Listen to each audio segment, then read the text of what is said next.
En synthèse, cette étude a traité deux grands sujets. Un premier sujet qui sont les externalités positives et les services non énergétiques, et un deuxième point qui est la compétitivité et comment abaisser le coût de production de la production de biométhane.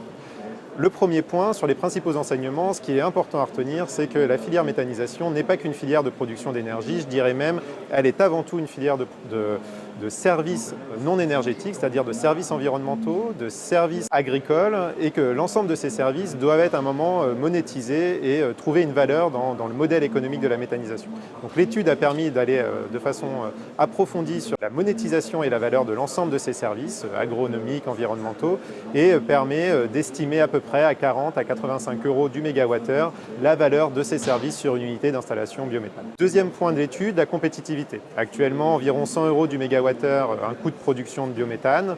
L'étude a permis d'analyser à peu près 80 leviers qui permettent de réduire ces coûts, et sur ces 80 leviers, d'isoler ceux qui étaient activables maintenant à court terme et ceux qui étaient, on va dire, activables à moyen terme. Quand on regarde les modélisations économiques qu'on a eu le plaisir de faire, on se perçoit qu'il est tout à fait possible d'atteindre un prix cible de production de biométhane entre 60 et 85 € du mégawattheure en 2030, avec un pain de passage en 2023 à 10-20% inférieur au prix actuel, donc environ 90-85 € du mégawattheure. Ce qui est important pour la compétitivité de la filière, c'est de travailler sur ces deux leviers, d'être capable de valoriser ces services non énergétiques, donc 40 à 85 € du mégawattheure, et que la filière se structure et que les projets continuent à se développer de façon plus importante pour être capable d'activer tous les leviers de compétitivité en termes de partage de bonnes pratiques, de nouvelles technologies, d'amélioration du financement pour atteindre une cible de production entre 67 et 85 € du mégawattheure.